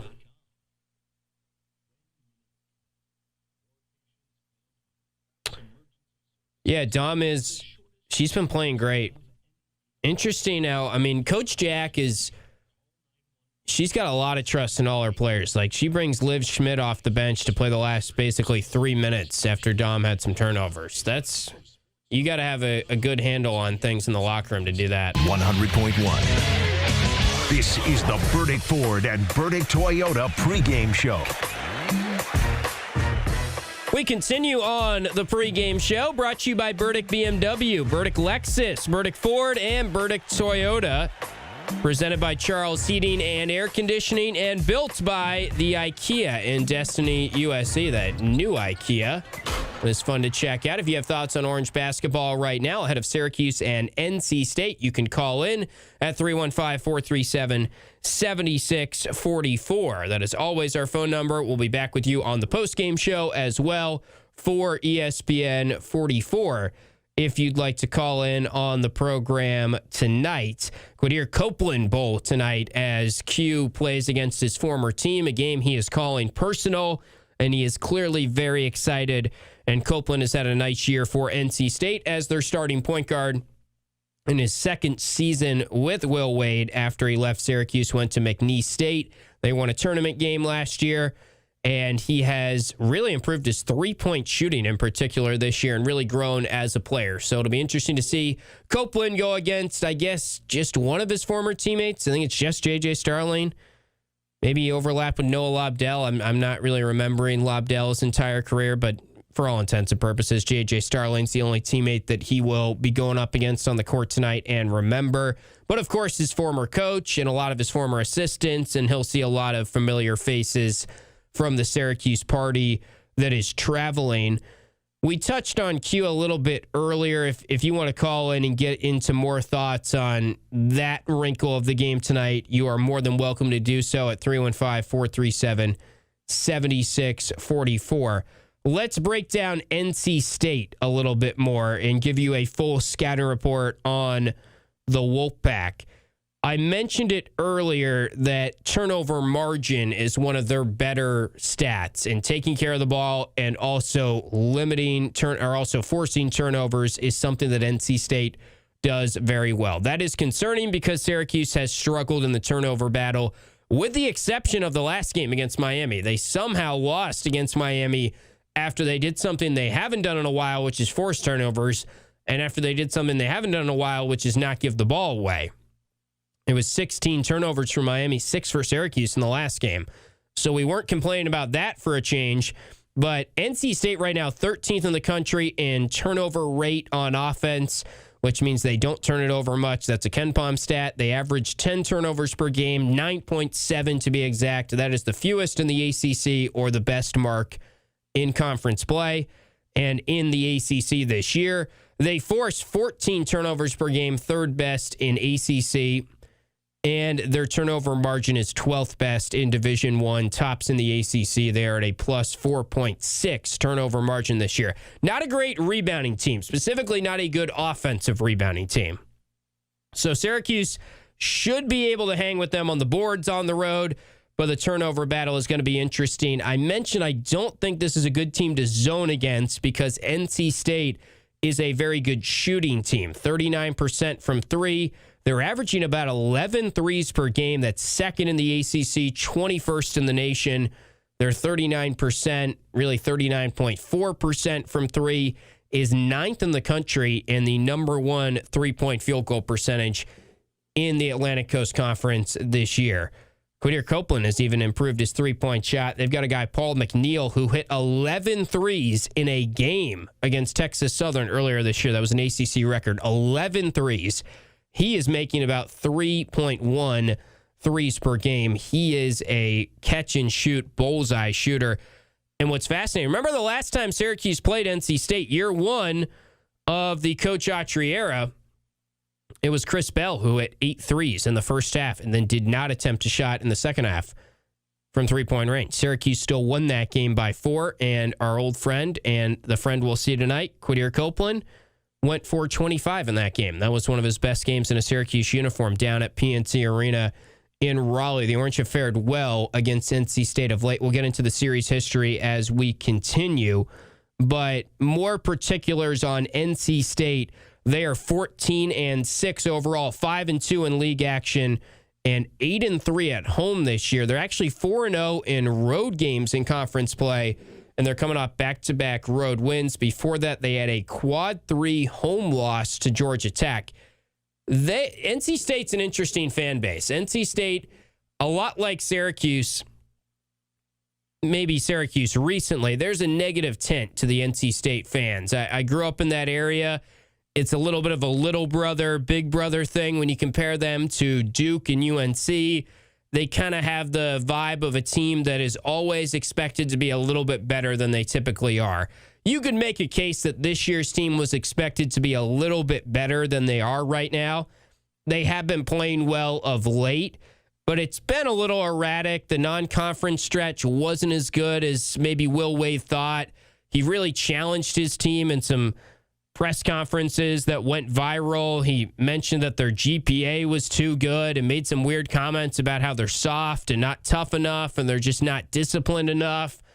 And that seems to have gotten through to them a little bit. They've been playing better. There was another Will Wade presser where their top transfer from Texas Tech, a guy that was picked to win ACC Player of the Year, and Darren Williams, really high-priced portal pickup from Texas Tech, preseason All-American according to a lot of national outlets. Most had him second team or third team preseason All-American going into the year. He has been a little mixed on the reviews. He's not scoring as much as NC State fans expected. And Will Wade had a viral press conference where he went after a reporter for asking about how Darren Williams is struggling and defended him and said that he's contributing to winning way more than the average fan realizes. So there's been some smoke and some frustration around why is this high-priced portal pickup for NC State? The NC State fan is saying, why is he not scoring more? That's Darren Williams. Quadir Copeland has obviously been a success story for them down there, but they've been a little bit of a mixed bag. I mean, they just totally blew the doors off of Florida State, which a lot of teams have done. That was a road game where they made 19 threes, I believe. So they've had some eruptions. They've also had some really bad defensive games. And that's a fickle fan base down there. It's the type of fan base that if they start playing bad tonight at home, even though they sit 27th in the net rankings, even though they're a projected 9 seed right now, there will be some, not boos, but there will be some agitated groaning and stuff like that. I'm telling you that the NC State fans are just kind of different. It's a negative tint to NC State. It's a, why do I always get my hopes up and they always let me down? And Will Wade has come in and he's been promising some big things, and they upped the NIL space, and they're really committed to him. And I think he's a good coach that comes from kind of a checkered background, of course, and even his press conferences this year, he's made some weird comments, but he's talked a lot, and now it's time for him to kind of walk the talk, and he has done a fairly good job. I'm not trying to dismiss NC State. They're 10.5-point favorites tonight, but I will say it's a little fascinating to me, kind of the conversation I was having with the caller earlier about Syracuse. They haven't played great at home. They are 1-2 at home in ACC play. They're 4-0 on the road. I'm just telling you, I've been around that fan base for a while, and there's always kind of a boiling frustration amongst the NC State fans. And Syracuse has played well down at PNC Arena of late. We'll get into the series history. We can also take more of your thoughts on the phone lines as we continue. You're listening to the Burdick pregame show, and you're listening to it here on ESPN Radio and QSportsTalk.com. Did you miss Drive?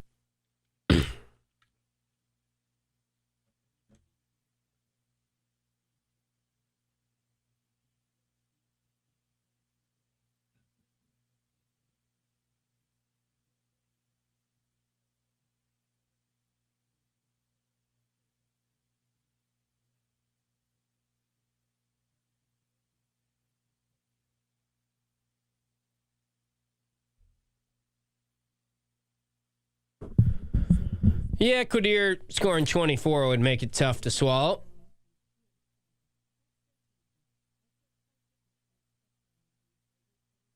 Supercat, I'm trying to remember what I said when you were like negative. How is that different? Talking about the SU fans, right? Like of late, it's been more negative. I think like the NC State fan base is especially negative.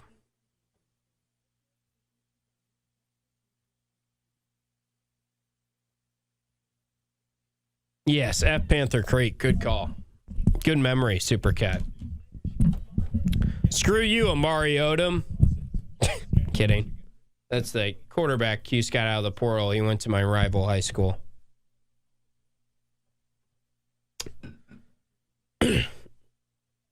What's up, Philly? Where you been? Usually I'm talking to you and a lot of you in the chat. Good to have you, Philly. Oh, Ryan, that is next question on am I going to SPAC to see DMB? That's a tradition unlike any other for me. I'll be there for both nights as long as something doesn't go crazy in my schedule. Darien Lake, I don't think I'll be at. Probably those two shows, and I might try and catch them in Raleigh because that's June 5th. Their dates came out today. I was looking, and I probably will try and catch them in Raleigh because I am down there for a wedding for a high school friend that weekend. So that kind of worked out great that I'm already going to be back in my old stomping grounds when they're there.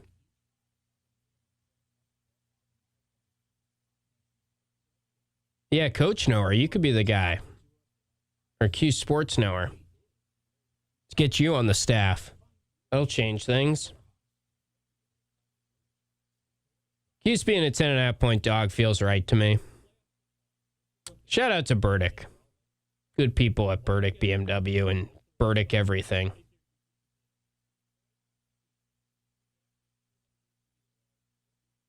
Oh, Freebird Orange. You can call in anytime. That was fun to run into you.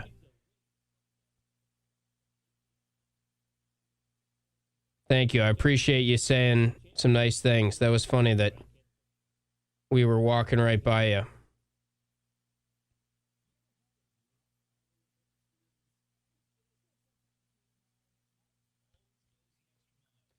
Hope you didn't go to the BC game. That would not have been a fun one to be at.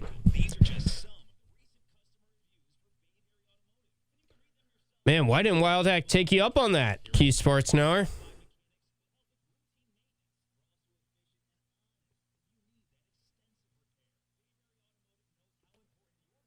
Yeah, Q's a fun player. The way he plays, his style, it's very, very hit or miss, I guess. But it'll be interesting to see how he fares. Especially when you combine, like he's already, as Govendo was saying, he's already kind of an energetic, like play with passion dude. And he's going to be wired tonight. I mean, it could go poorly. I don't really know what to expect. My guess is he probably has a good game, though. After I said I don't know what to expect, that is my guess.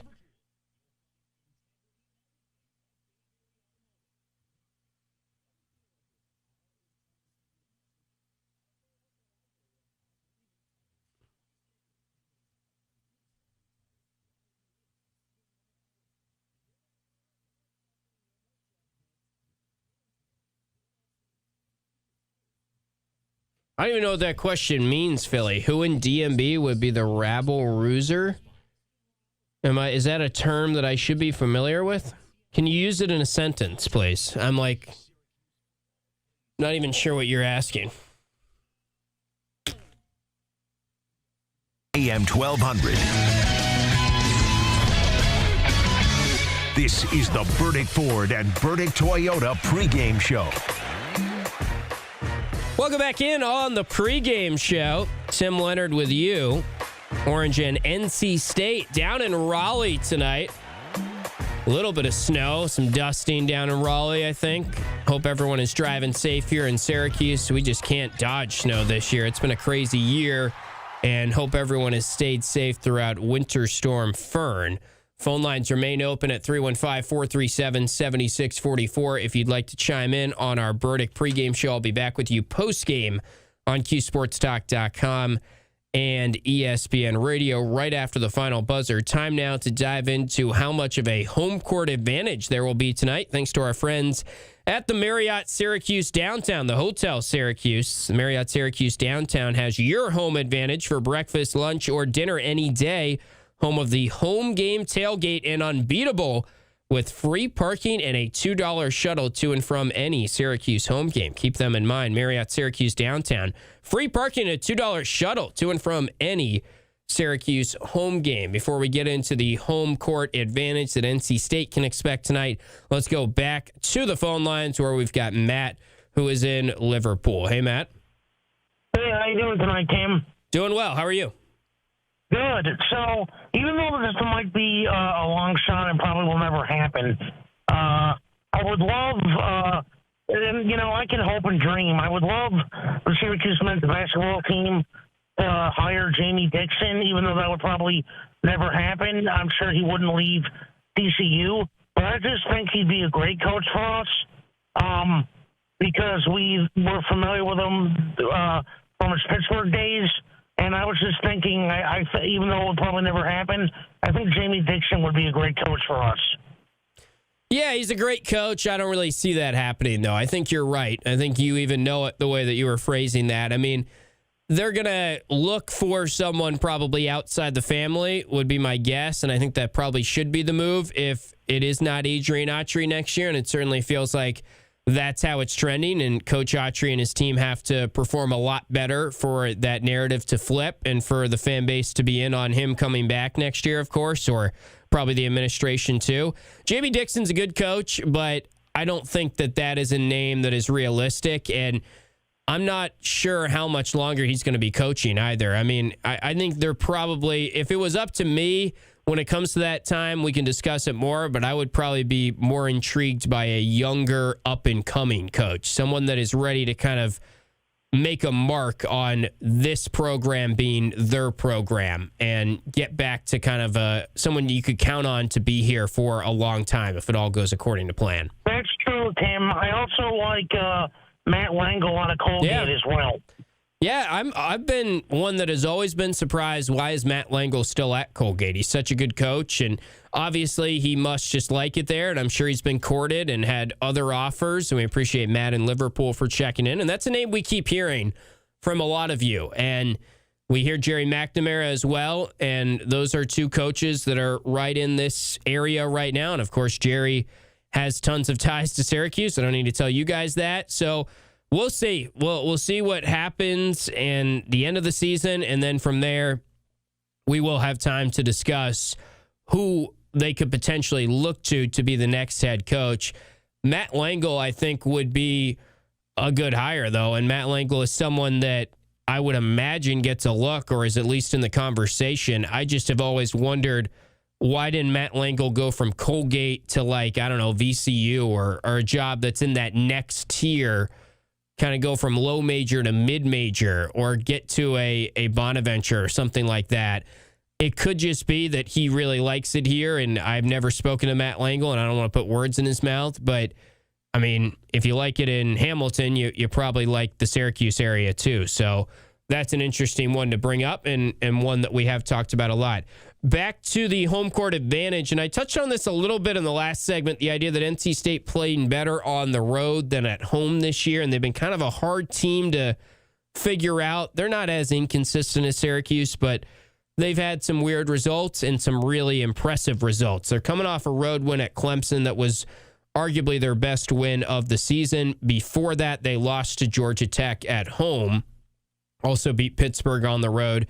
So they're 4-0 on the road in ACC play. Overall, 8-3 at home, 1-2 at home in ACC play. They had Kansas beaten basically at home, lost in overtime. Their ACC losses at home are Virginia, a very good team, and Georgia Tech, that puzzling loss. They also beat Wake Forest, a pretty good team, at home earlier this year. Syracuse has really sort of dominated the series history against NC State.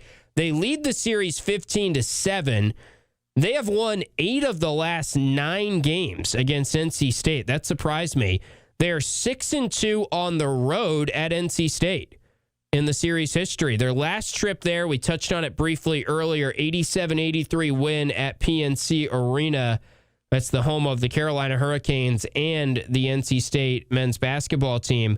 Chris Bell hit the 8 3-pointers in the first half of that game. Didn't get a look in the second half necessarily, and Draymond Green was on Twitter complaining because Draymond Green is repped by Chris Bell's dad, and he was upset with his agent's son not getting more looks in the second half. Quadir Copeland did have 25 in that game for Syracuse. Bell had 26, Copeland 25. They combined for 51 of the Cuse's 87. Won that game 87-83 at PNC Arena on the road. Syracuse has won 3 in a row down in Raleigh, 4 of the last 5. If you go back to the John Gillen game when he went off for 43 in a wild overtime victory, one of several wild moments from John Gillen in the ACC portion of that season.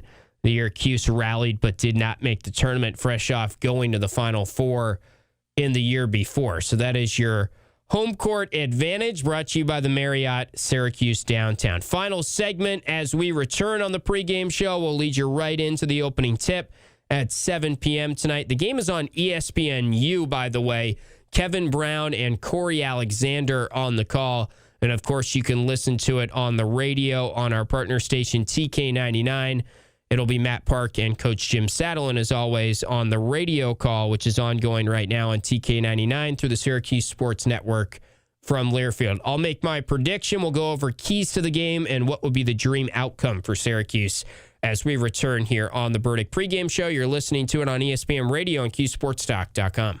Did you miss drive time?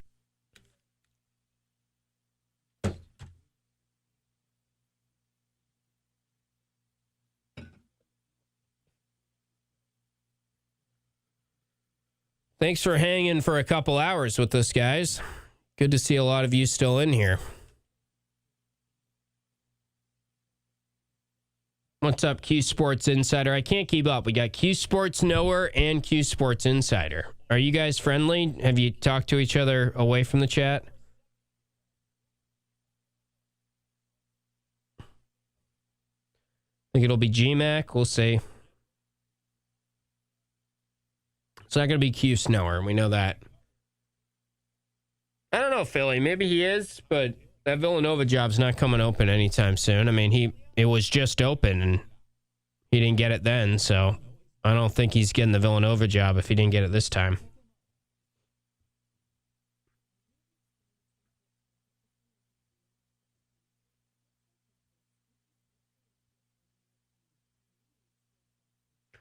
Wow, a text from Quadir personally. Maybe he should be the coach. Congrats on selling your company. Humble brag, as Paulie would say. Quadir seems like I liked Quadir when he was here. As I touched on earlier, he had to learn to go to class a little bit more.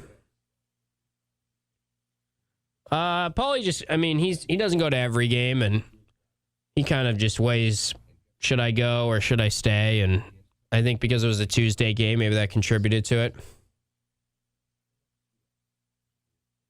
Should I stay or should I go now? That's what Paulie says to himself every game. He sings it.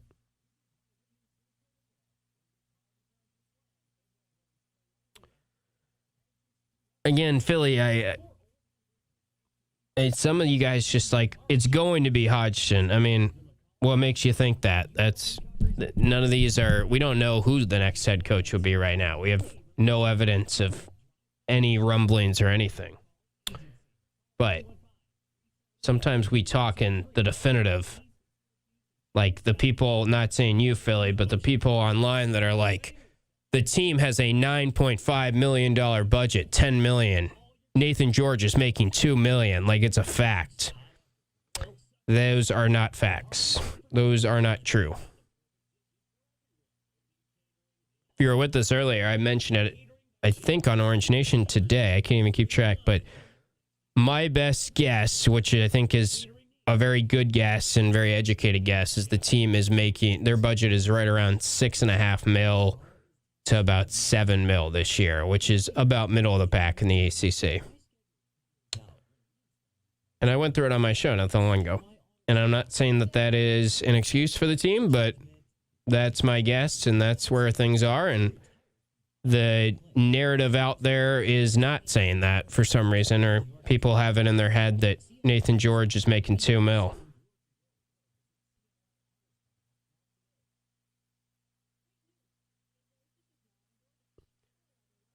We also know Jason Belzer said to Syracuse.com last year their budget was around $2 million.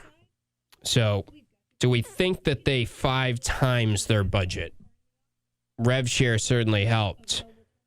And that's what is helping them a fair amount when you get to that total number. But I don't think they 5 times their budget. I think we would have been, that would have been amazing to get 5 times your budget. That just doesn't add up.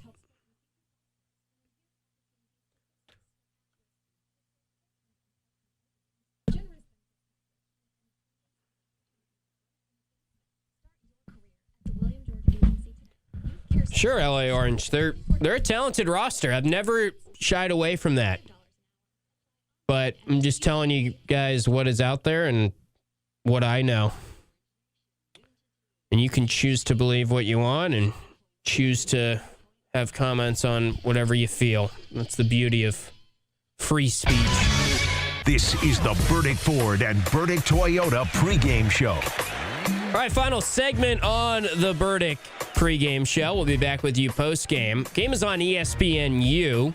7 p.m. tip, Syracuse and NC State tonight. You can listen to it if you're driving around on TK99, Syracuse Sports Network through Learfield. Matt Park, Coach Jim Saddlein on the call of that one. As always, time now for our keys to the game, brought to you by Drivers Village, DV Offers, and you can go to dvtrucks.com to learn more. Powered by Drivers Village are our keys to the game. I'll give you 3 keys. First one, something I've talked about for the last couple hours. Get back to that intensity you were showing defensively.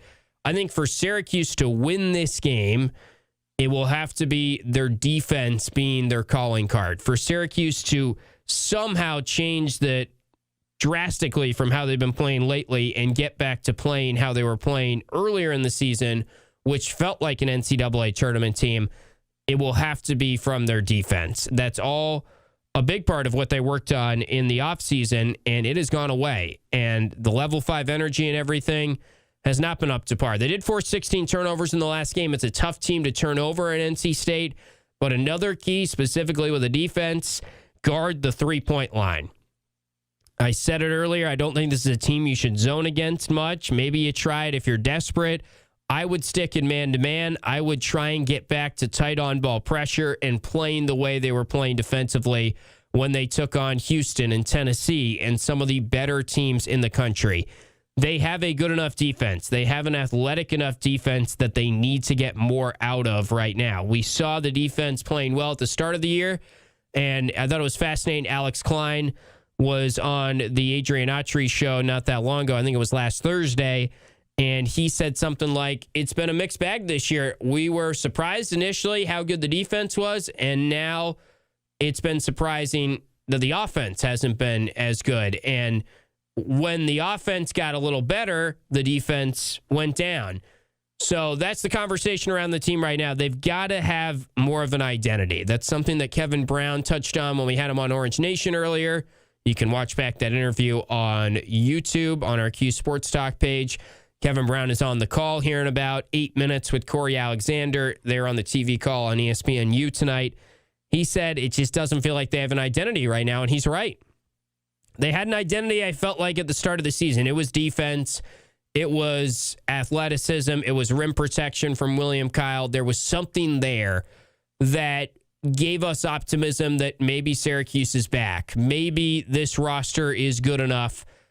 And I still feel this roster is good enough. I haven't gone away from that. But also, they've just got to get back to that identity that they had earlier in the season. As for our dream outcome, I laid out 2 keys there. I guess the third key, and I'll include this in our dream outcome, which is always brought to you by the Liverpool Pool and Spa.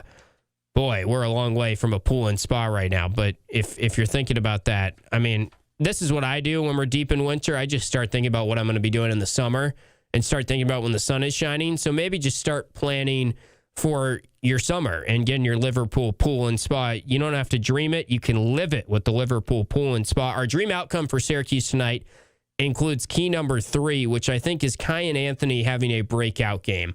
I've been calling for this for a little bit, and I think that it's in there. I think we saw flashes last game. I think he's developing as a player. He's coming along nicely for a freshman, and he's got a 20-point game in him. And in order for Syracuse to upset a Quad 1 team on the road, they're going to need one game that we look back on and say that is the Kyan Anthony game. And I think for them to get the win tonight, that would be a big part of the story. That would fall under the dream outcome for me. I think also them hanging with NC State on the boards, which they should be able to do, and getting out and running. It's going to be tough to force turnovers, but maybe Quadir Copeland running the point is not himself. He's a little more passionate tonight, and he turns it over more, and that's part of the dream outcome. The dream outcome for me would be probably a 74-71 win in a low-scoring game where Kyan Anthony is the star. My actual prediction, I'm going to go with NC State winning the game by 6, 84-78. This has been the Burdick Pregame Show, brought to you by Burdick BMW, Burdick Lexus, Burdick Ford, and Burdick Toyota, presented by Charles Heating and Air Conditioning and built by the new IKEA in Destiny, USA. Thanks for following along on QSportsTalk.com. Thanks for listening, and we hope all of you enjoy the game and come back right after the final buzzer to the same spot you're watching or listening to us right now, and we will break it all down with you and take your phone calls on our Burdick postgame show. Until then, enjoy the game, and we'll talk to you soon on Q Sports Talk and ESPN Radio. This